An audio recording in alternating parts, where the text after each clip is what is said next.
inspiring interviews with today's top landlords. This is the Rental Income Podcast. And now, Dan Lane. I've got a really interesting case study for you on the podcast today. My guest owns rental properties in two different areas. You could almost think of it as he's got two completely different rental portfolios. The first group of rental properties cash flow like crazy on paper.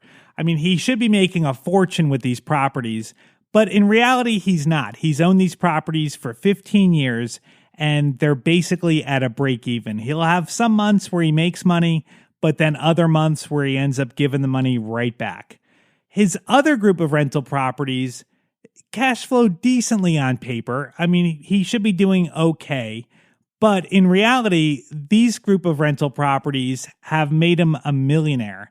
So on the show today, we're going to see what went wrong with the first group of properties and how he made so much money on the second group of properties. So let's take a really quick break. We'll thank our sponsors. We'll come right back. And we'll talk to Rob Chevez from Reston, Virginia. Are you looking for a roadmap to financial freedom? If so, we have a solution for you. Narada Real Estate is offering a limited number of free strategy sessions to help you get out of the rat race. Learn how you can create wealth and build monthly passive income. To set up a time with one of our knowledgeable investment counselors, simply go to naradarealestate.com. That's NORADA realestate.com. The first step in buying a rental property is to get pre-qualified, and I would suggest you work with a lender that specializes in working with investors, because the last thing you want to have happen is to get to closing and find out the money's not there and you can't close. The lender that I recommend is Chaley Ridge from Ridge Lending Group. She's a nationwide lender, and she'll pre-qualify you for free if you mention Rental Income Podcast. Find out more today. Contact Chaley at ridgelendinggroup.com. That's RIDGE lendinggroup.com. NMLS 42056. Having to evict a tenant is painful.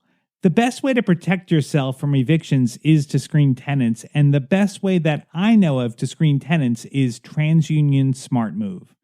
It's a really valuable online screening tool delivering credit, eviction, and background reports in minutes. And their proprietary tenant credit check predicts evictions 15% better than generic credit scores. See why over 4 million landlords have used SmartMove to make better leasing decisions. Use code RENTAL25 at checkout to save 25% at tenantscreening.com. That's code RENTAL25 at tenantscreening.com. Before we get into kind of our main topic today, why don't you give people just a quick overview of who you are and how you got started investing in rentals? Sure. So the way I got started was because I had started a recruiting business when I was 24 years old with my best friend. We were placing technical salespeople, so kind of fee for service. You'd make a placement.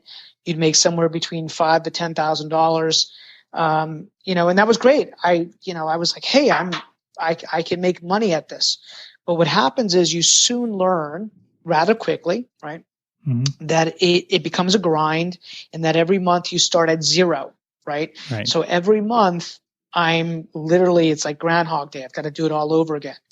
And I was like, there's got to be a better way. Right. And that's 100% commission kind of job, by the way. I've always been self-employed. So I'm like, there's got to be a better way. I need to be able to do one thing, one time, and then get paid for it forever. Right. Yeah. And that led me to reading different books. One of them was Rich Dad, Poor Dad, right? That got me thinking a little bit more about it, attending RIAs. And my wife and I just started playing kind of like the part-time investor game. I had my recruiting business, which, was going fine. And I was buying real estate part-time on the side, on the weekends, like, after hours, early in the morning, sending out cards, knocking on doors. And soon I just fell in love with it. I was like, I'm in love with real estate. I'm not in love with recruiting, right? This is my passion.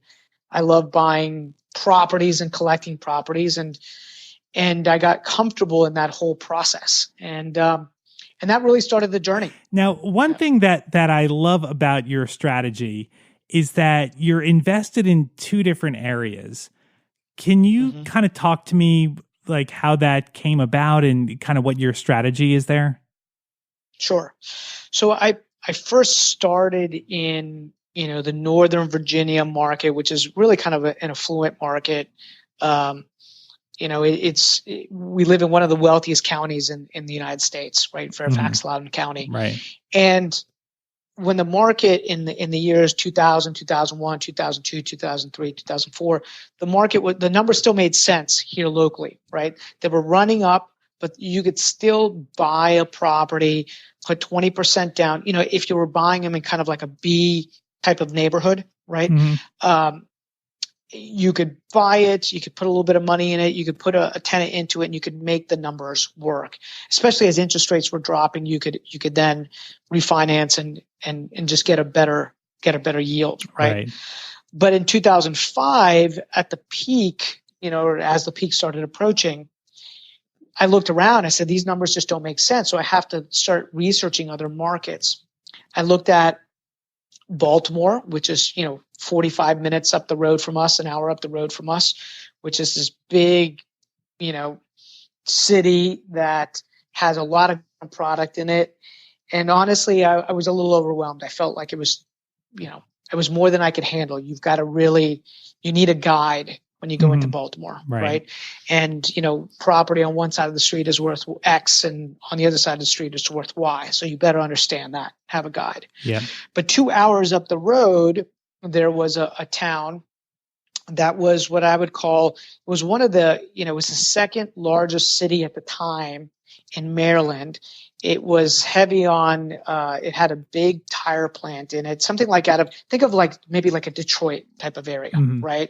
It was industry, trains, and tires, right? And what happened was the big manufacturer in that town left, might have gone bankrupt, I don't know, right? And over years, that town just kind of became decimated, right? Very cute town, charming, a lot of history to it, cool old architecture, but a lot of the population left to go find other jobs, right? And so what I found was that in this market, you could find a duplex for $50,000, right? And each side rented for around $500 to $550 a month. Now compare that against Northern Virginia in 2005, right?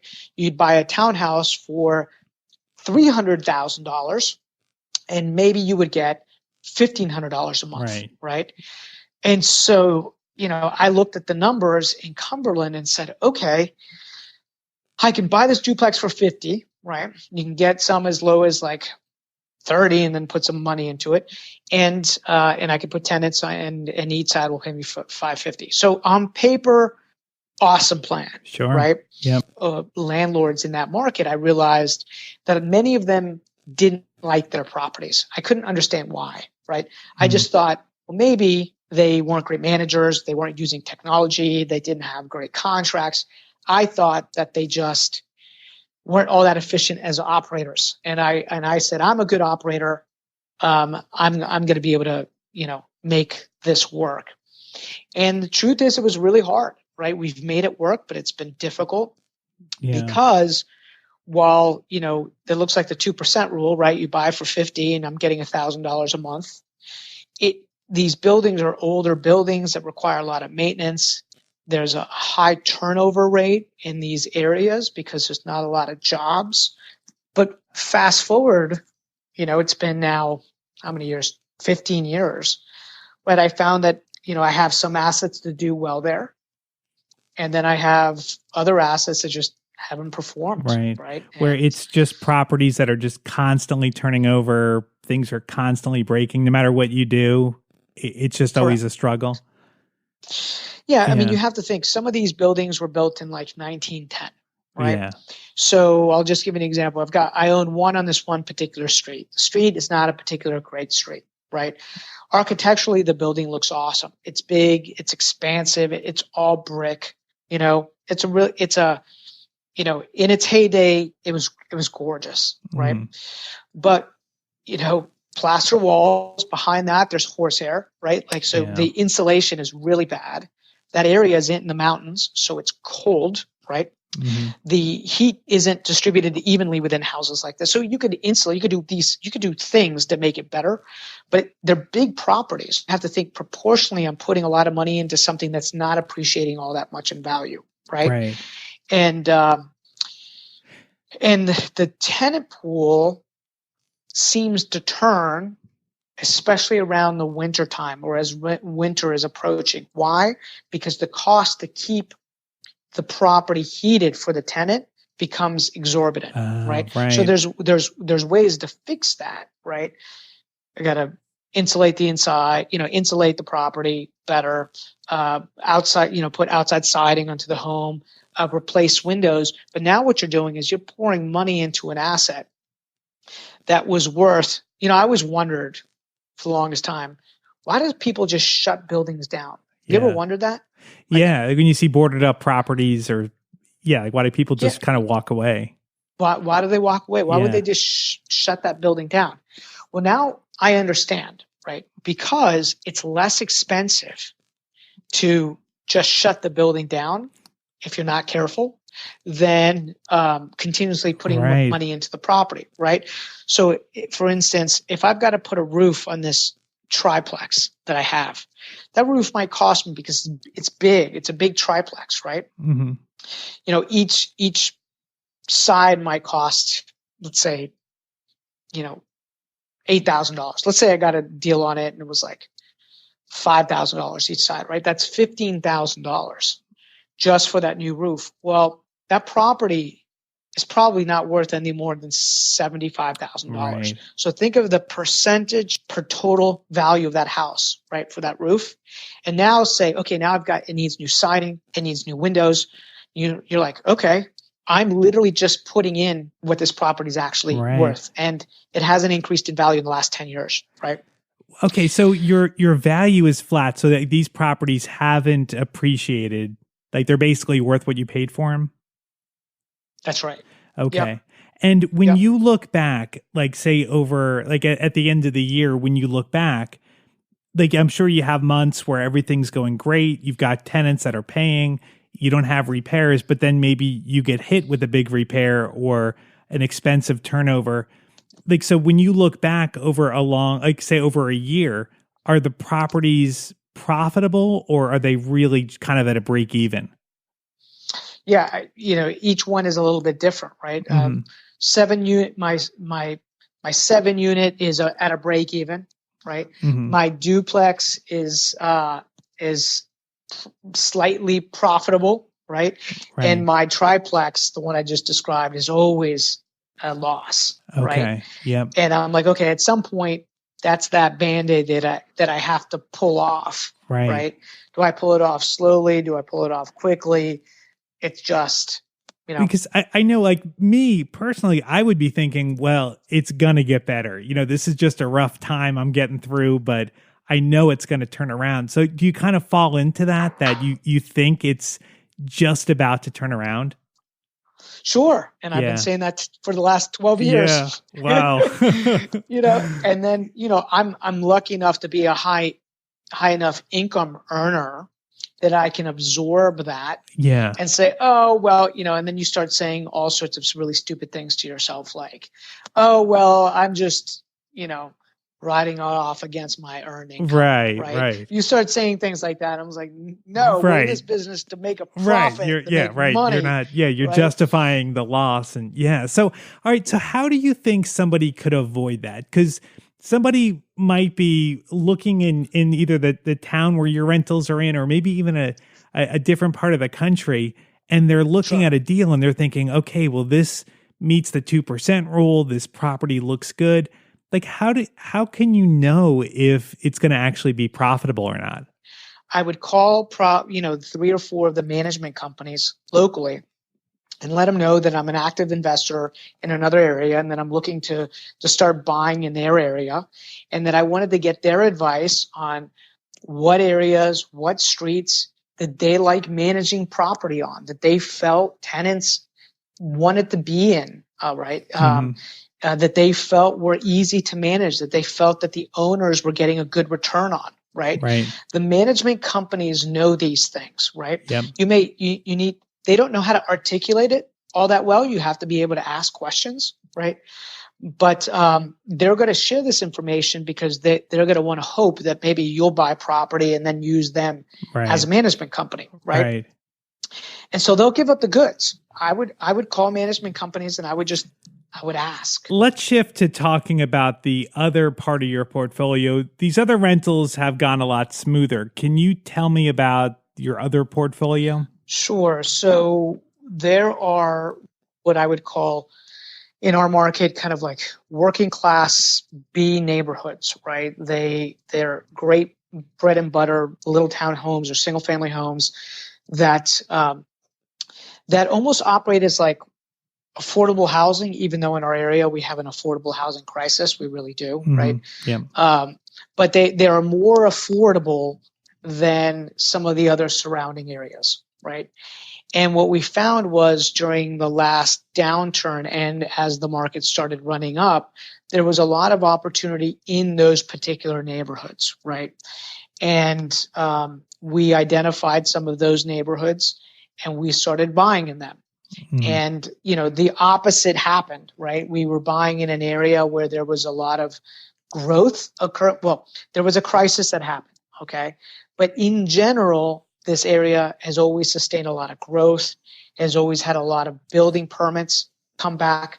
It's an affluent area. So I knew that it was probably just going to be more of a blip and that it would take time for it to come back, but it would come back, right? Because we always see these like peaks and valleys. And so with those assets, we bought them at the right time. We bought them during the valleys, right? When everybody was fearful, we were greedy. And then we've been managing them with minimal tenant turnover, right? Over the last, since 2008, 2009, like practically none, right? Right. Have turned over and values have doubled. All right. Let me summarize real quick because it sounds like there's really two things that are different between the portfolio that isn't doing well and the portfolio that's doing great. So the first thing is the economy, that in the portfolio that's not doing great, you've got a depressed local economy, so you've got a lower quality tenant. Your tenants are more transient, and that's translating into higher turnover costs for you and vacancy. And the second thing is that the properties are older, so you've got more repair costs and just more weird things that come up with older houses. If you compare that to the other economy, the other portfolio, it's in a better economy. So you've got a better quality tenant, you've got less turnover, the properties are appreciating, and you don't have as many repairs because the properties are newer. So when you take those two things and you compare the unsuccessful portfolio with the successful portfolio, what does that mean for you financially? Well, one portfolio, just very simple, a very simple one. One side of the portfolio made me a millionaire. The other side of the portfolio robs me every single year. Right. And so drastically different. So here are the main differences. One, rents have steadily gone up. Right. Mm-hmm. Values have doubled. Right. And interest rates, have been low for a long time, and we've been able to refinance and get our get really favorable interest rates on these assets. Right. But the biggest piece, here's the biggest piece, is the tenant turnover is like almost non-existent. And why does that matter? Because turnover is what kills my profitability in the other properties, totally. Right? Yeah. Every time a tenant turns over, I have to spend $1,000 at a minimum to try to get that thing turned over, right? Yeah. And $1,000 on one of those assets proportionally is a huge amount of money, right? Yeah. And here in this market, people stayed just longer for whatever reason, right? And I think part of it, I know why. There's just more pride of ownership for a lot of the people that are renting from us. They they might have lost their house during the crisis. So now this is pretty affordable for them to rent in comparison to buying something new at today's prices, right? It might cost them $2,200 to buy the equivalent property, but they're renting it from me for $1,500, Right. or, let's just say $1,700. Right. But in general, the expenses on repairs and turnover have been nominal, right? Now and they're not newer. The other thing is they're not newer in themselves, right? Mm-hmm. The properties that I own in the second portfolio, the one that is a better portfolio for us, they were built in 76, right? So they're not new, right. But the other properties are like 100 years old, right? Yeah, the other properties are like 100 years old. Yeah. And these, they exist within HOAs. So HOAs always are hey guys, you got to clean up your fences and you got to maintain your lawns and so there's this, little maintenance stuff that goes along the way, but just drastically different. Right. And those properties, when you bought them, they met the 1% rule? Yeah. Okay. They met the 1%. The numbers kind of shaked out better than 1%. One of my biggest regrets is that I just didn't keep buying, even though the numbers made sense. So I'll give you a classic of what the numbers might look like. I'd buy it for like 130. I'd put in 10. I'm into it for 140. Closing cost might be another 5. So into it for like, 145,000.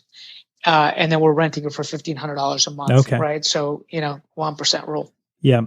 That's great. All right, so on paper, like if you didn't know anything about the properties, but you looked at the properties that have done great that met the 1% rule, on paper, they should have made way less.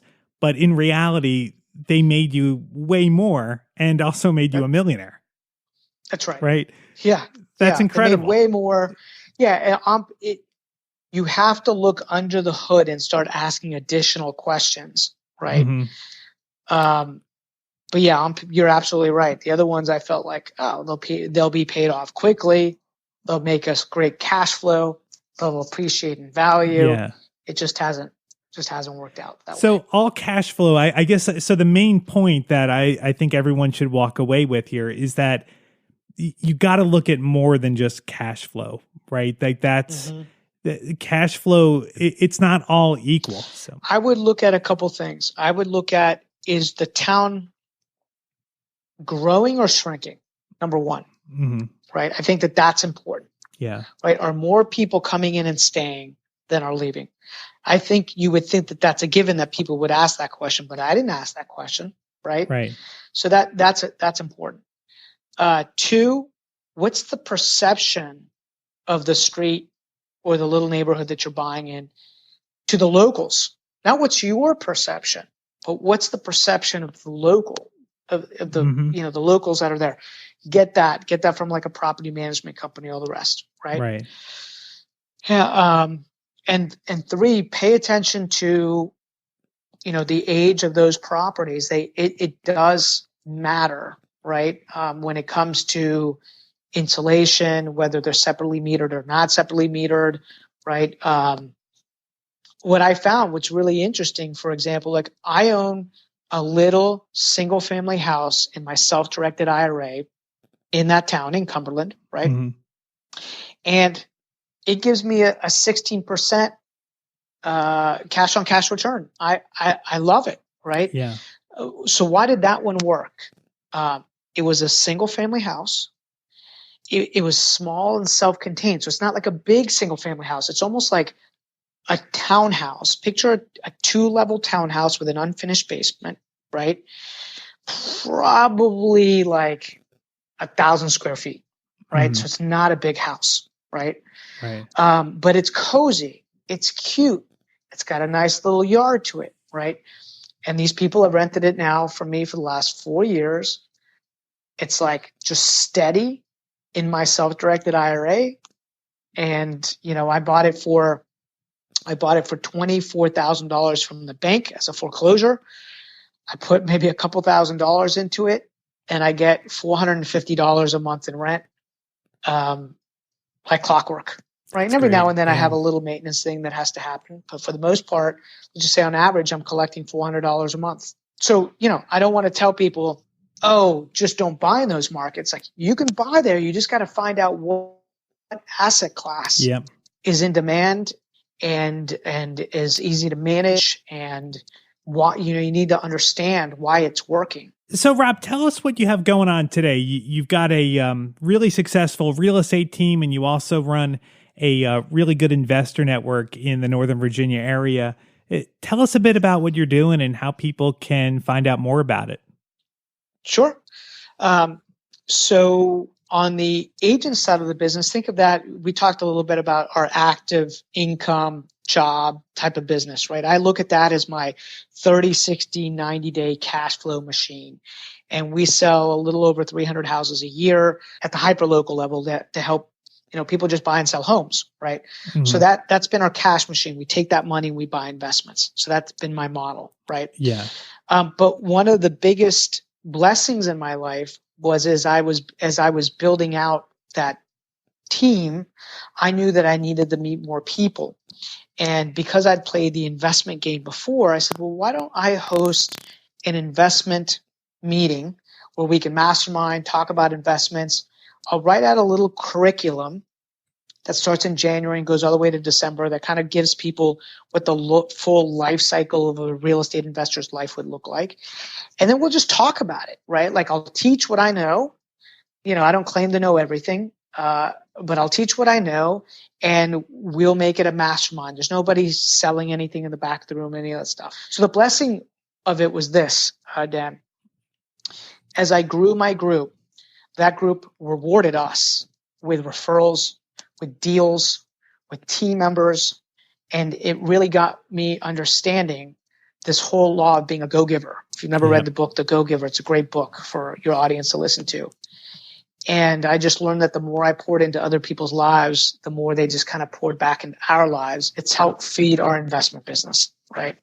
And so I feel blessed that I even got to just start that. And it all started with just thinking about, how do I buy one rental? That's right? really That's incredible. where it started for me. It's so awesome. I love it. Well, Rob, thank you so much for coming on the podcast. I really appreciate you spending some time with us. If you want to reach out to Rob, you can find his real estate team at thecazagroup.com. Or if you want to learn more about his investor network, you can look that up at gridinvestor.com. And of course, I've got links to everything on the website. You can find it at rentalincomepodcast.com/episode 228. I'd like to thank today's sponsor for making this episode possible. It's Chaley Ridge from Ridge Lending Group. If you are looking to buy a rental property, whether it's your very first rental or you want to add to your portfolio, reach out to Chaley Ridge. She is a nationwide lender, and all she does all day is help investors buy rental properties. She's got a ton of different loan programs, and she can find something that'll work for you with your unique situation. You can find out more and get started today at ridgelendinggroup.com. That's RIDGE, lendinggroup.com. And if you mention Rental Income Podcast, she will waive all of the pre-qualification fees. NMLS 42056. Thank you so much for listening to today's podcast. If you like today's show and you want to hear more interviews like this, we release an interview every single Tuesday with a successful rental property owner. If you subscribe, you can get those interviews delivered to you automatically. Thank you so much for listening. My name is Dan Lane, and this has been the Rental Income Podcast.